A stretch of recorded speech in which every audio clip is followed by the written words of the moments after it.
Welcome to the Class E Podcast. I'm your host, Mary Sturgill. This is the podcast that's brought to you through a partnership between the Hill Institute for Innovation and Entrepreneurship here at Furman University and the Communication Studies Department. And today's episode is part of our special series, Everyday Entrepreneur. And we have two guests with us today who went through the Greenville Starts cohort with me, the very first cohort. Christian Taylor, who is a branding expert and marketing specialist who is passionate about designing brands that impact the world. Her company is called Praize. Alex Armstrong is the founder of Project Conduit, which is a studio that teaches independent musicians how to be entrepreneurs, because after all, musicians are naturally entrepreneurs anyway. So Christian and Alex, welcome to the show. Hey. So let's start with you, Christian. You went to Furman. Yes. And you were a business major. Mm-hmm. And so how did that prepare you for what you're doing now? The business major prepared me to learn all the things that are connected to business that are creative. Mm-hmm. I think when I took one particular class that kind of ignited a fire under me to be like connect. I think the teacher said connect the dots for the business owners. Mm-hmm. And then from there, I think strategy and learning how to tell a story and connect with people other than just providing a product, solving a problem, right. All naturally started to flow. And then, I don't know, brand strategy was like really fun. And I got to help people reach their goals in a productive, focused way. Yeah. And I think all those things Furman helped me do, and taking business classes got me there. Exactly. So let's talk about Christian Praize. Mm-hmm. Let's talk about the name. Obviously, it's your name. Christian Praize with a Z. And how did you come up with that? So while helping Alex kind of craft out what Project Conduit was, I learned that helping the artists really focus and hone in on those entrepreneurial things, create a roadmap to not only get them fans, but create music that they really like to do, right. Got me to making I'll call it branding agency, mm-hmm. Which involves some things that I love, which are design work, graphic design, but also that part I said earlier about telling a story, which I love the most. Right. So that's how Christian Praize got started. I was like, oh, Alex is doing Project Conduit. I want to do my dreams and stuff as well. And I like storytelling and helping people connect the dots. So That's what I did. I love this partnership between you guys because I think, Alex, first of all, tell everybody what Project Conduit is. It started as just me doing what I want to do, which is to help people make music. Mm-hmm. So basically as like a studio, a production company. Mm-hmm. Then I got to the point where I realized that making music at home or at my project studio, like the audio quality is not the bottleneck, and like these artists need to figure out how to connect to people and how to get their music out there and build a business around it. Yeah. So you guys basically work together and with the two companies, and you're basically a one-stop shop for independent musicians. Yeah. What I like to do is take someone through a whole process mm-hmm. of releasing an album and building a structure where they can do that continually. Yeah. To get with a musician before they put out a project, come up with a strategy that makes sense of even how to produce the music, mm-hmm. how to come up with the track list, and then which should all be tied into how you roll it out. Right. That's part of the story right. that you were talking about. Because it's harder with music because there's not such a concrete benefit to the consumer. Right. So you have to create value in a lot of ways, and you want to tell that story, and telling the story of how the music is made mm-hmm. is going to allow someone to connect with it, and that's going to bring them so much more value when they're enjoying it later. Yeah. But if someone needs help with a particular aspect, that's fine too. If they've already got stuff recorded and they want some more ears on it of, what could change, what could be better, right. That's fine. If everything's done and they just want to think about how they could roll it out, that's cool too. Yeah. As a creative, I always tell my students this, it's always great to get a second pair of eyes and ears on your project, right. Because people who are not used to sitting with it every day are going to be able to pick up on things that you might have missed because you're sitting with it every day. 100%, yep. I think what you said is super important for our listeners to kind of understand is that you guys are in the business of helping people tell their stories, mm-hmm. Yeah. Right?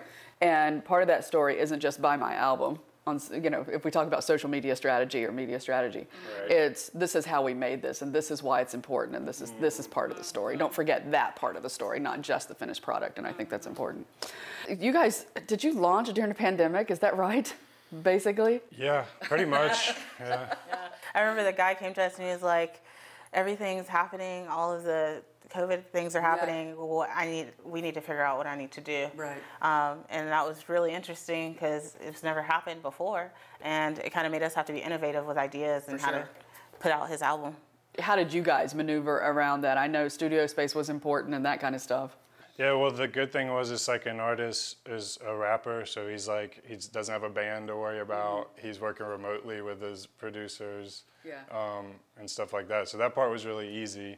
And then actually our like strategies that we would have done anyway play to online, to digital, which is the difference because a lot of musicians are making stuff, they post it to their page, their friends and family say, great job. And you know, and they're pretty much looking local. Where we were looking to go, okay, but what if you could turn a stranger into a fan? We're going online anyway. So with the pandemic and everything, like it made it even smoother kind of, because people were sort of like, oh, this is what's happening now. And people were forced to really, where before they might have questioned, okay, that's not the best way, I think, to do this, and they might have questioned it. But once people are forced to do something, I think all of us have recognized now that we can do more things remotely. Exactly. And the people that he reached on that release, when he said, you know, hey, we're having a virtual release party, you know, it just made sense. Right. And it was a fun time. Yeah, cool. How does it work? Do they come to you? Is this a subscription? Do they just pay by what they want? What's your model? I've done subscriptions in the past where, you know, you could basically get a discount on studio time, etc. But I don't know right now. I'm kind of in a flux. That's a possibility, and the reason I like doing it that way is because if you're going to make it a business, you should be working on it every month. Right. So therefore, having some kind of subscription or something that sort of reminds you, like, hey, I need to be putting in time to this thing that's important. It kind of holds you accountable as the musician or as the creator too, because you're like, I don't want to waste this studio time that I already have booked, basically. Christian, on your website, you have three products that you that you offer your clients, and keep in mind too, guys, that Christian doesn't just work with the musicians; you work with other companies as well. But I love this how you phrase this. You do a brand therapy session, which everybody needs therapy these days. You do brand exploration, and then you create a brand Bible if that's kind of the steps that they need. So tell us about the brand therapy session. So that is what it sounds like. It's for you to say what are your struggles, what things that are not connecting with your customers, or just to be like, hey Christian, this is an idea I have. What do you think about it? To get, you know, I specialize in branding, so to get my thoughts on it. And we just come up with a diagnosis for what your problem is and go from there. And if you want to figure it out, go ahead and figure it out. But if you would like to explore more, I can do a brand audit with a brand exploration. We can figure out what are the strengths and weaknesses, SWOT analysis. And then if we want to go a step further, like Christian, I need a total rebrand. I have the brand strategy or brand Bible, and you get all the things you need to be able to make a strong, connected brand. Yeah. Now, do you take that Bible and do you help them carry that Bible through, or do you say, here's the Bible, go do it?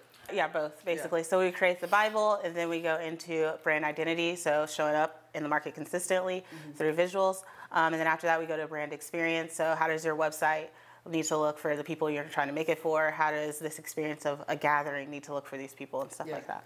I love on your website that you say, I've made mistakes, so you don't have to. And we all succeed by making mistakes and failing and learning from those mistakes. So what have you learned from the mistakes that you've made? Oh, I've learned so many. I've learned to have focus.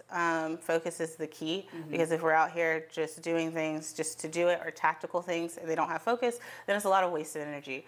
I think that's one of the big things I've learned. And then also just to take your time and don't rush things. I think that's a good point. I catch myself doing it all the time. I'm under a deadline. I have to get something finished, or even if I'm not under a deadline, I just want it off my plate, right? And so I rush through it, and then when I go back and look at it, I'm like, well, that's not the best I could have done on that. Let me redo it. So if I just slowed down just a little bit, I could have done it right the first time. Exactly. Saving time by going slow. Right, exactly. Save time by going slow. So what have you learned, Alex, from your mistakes? Be open and willing to reach out and help people, and on the flip side of that is like set your boundaries, set expectations up front, especially at the beginning of like a big project. And that could be just with anyone that you're working with. I think that's so important for business, especially for those of us who take on clients and who, some of us call ourselves freelancers or whatever. With my production company, I do that, and I do a project proposal, and then I stick to that project proposal. This is what I'm giving you for this amount of money, so that there's no question and no misunderstanding about that. And I think especially when you're working with creatives, that's important. Yeah, and that's not like cold, that's not rude, that's professional, and that's, I mean, if anything, like, is what you should do, because it's going to get everything out in the air. No one's, wondering anything. Good business practices, because what you do is if someone has that misunderstanding about what this was going to cost, then of course there's a problem with that, and people only hear about the problems a lot of times, which you of course don't want. I'm wondering if you guys have what I call an entrepreneurial philosophy. Let me ask you this. When did you realize you were an entrepreneur, Christian? I think when I tried to sell everything as a child, I'm like, hey, so my sister, hey, why don't you work and draw these paintings and we'll go sell them at church. How old were you? I don't know. I think like 6 or 7. But like funny. We did it and people bought it, and then I know I was like, we're gonna donate it to charity and then buy some candy or something. Yeah. So I've always been like someone to like, okay, let's sell this. Right. But I think as I got older and went, to school and tried to discover what I wanted out of life, and when I needed, I think entrepreneur came first. Yeah. That's obviously in your blood from 6 years old selling paintings. Alex, what about you? I don't know. I've always liked making things, but I guess maybe about halfway through architecture school when I realized I didn't want to be an architect. Yeah. I had learned all these like skills that I was like, at the very least I can do freelance things. And I just kind of figured that I didn't want to work for an architecture firm. I liked designing things, I liked making things, and I wanted to do it for myself. Were you a musician just kind of doing his own thing? Yeah, totally. I started playing bass in like middle school. My granddad taught me, and picked up guitar. Kind of gave it up in high school for sports. And then in college had roommates who started a band, needed a bass player to fill in.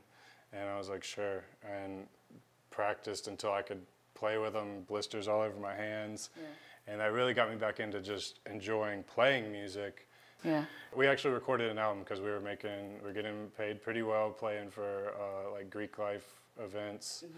We're able to afford an album, spent way too much because we didn't know what we were doing. And then it was like the summer after that, I had a friend who dropped out of audio engineering school, brought over his little interface that you could plug mics up into the computer, and that just blew my mind that you could record at home, and it was like off to the races from there. Isn't it interesting? I love it how things just blossom out of, especially your passions. Yeah. Right? Because that makes life so much sweeter. Yeah. So we were in Greenville Starts together, and for those people at home who don't know, Greenville Starts is a transformational 8-week program powered by the Hill Institute here at Furman University. It arms local entrepreneurs with the training, with lots of connections and access to capital needed to successfully launch and grow your venture, whatever it is, because in our cohort we had from, some really, really great barbecue sauce to you guys, right? So we ran the gamut.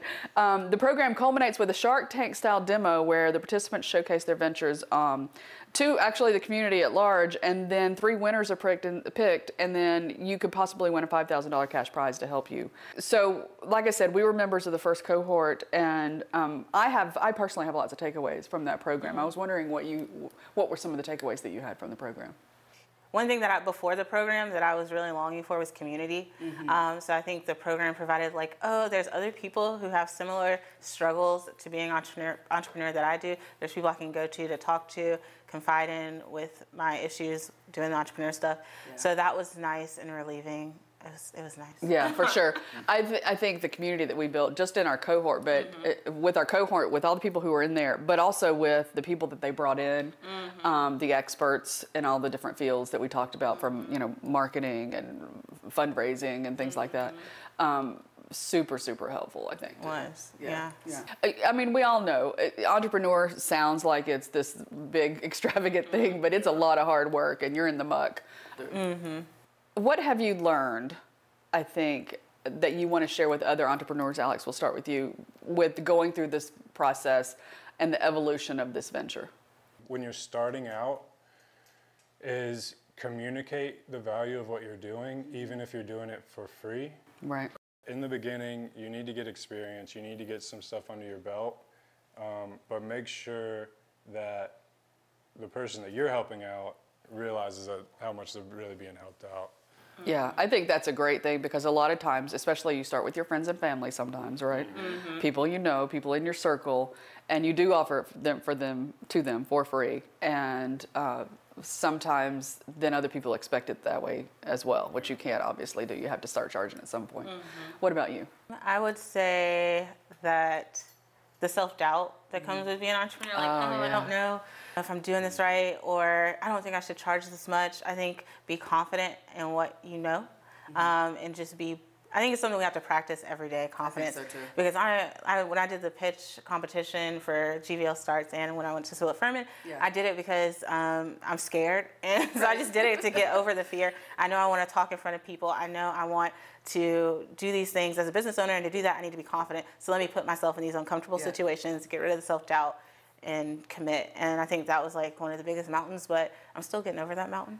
But it's something I think we should keep in mind as entrepreneurs, that you are, like, your self-worth and all of that. 100%, yeah. 100%. I love that you did that because you knew that's what you were afraid of. That takes guts. Yeah, excellent. I love it. I love it. So that's a great takeaway for all of our people. We have to do, when we make our to-do list, we always put the thing that we're afraid of, or the thing that we dread the most, at the bottom of the list. When a good philosophy is to do exactly what you just did, put it at the top of the list, get it done, and then not have to worry about it, right? How can people get in touch with you if they want to, if they want a therapy session? Well, I'm doing a brand therapy session soon, in a couple weeks, that is totally free, just to talk to people through their problems. And you can find me at christianpraize.com, Praize with a Z, Praize. And that's where you can get more information about that. Yeah, and make sure that you say that you learned about it on the Class E podcast. Alex, what about you? You can reach me at alex@projectconduit.studio. All right, excellent. Guys, thank you so much for coming on. It's so fun to talk to you and see you again. I haven't seen you in so long. All right, everyone. Remember that if you or someone you know is an entrepreneur, or just has an idea that they, think might be a good venture, then they should participate in Greenville Starts. The fall cohort is full, but they are taking applications for the spring cohort. And folks, as you can tell, these things fill up pretty fast. All you have to do is just Google Greenville Starts, and it should be the very first link that pops up there.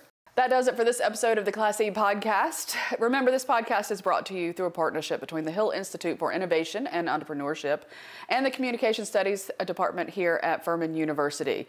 Remember, you can find us two ways now, obviously, wherever you listen to your podcast. You can also follow us on YouTube as well, but make sure you hit that subscribe button on both YouTube and wherever you listen to your podcast so that you are notified every time we have a new episode come out. This episode is produced by Communication Studies majors Kayla Patterson and Eliza Polich. I am your host, Mary Sturgill. And remember, everybody, dream big.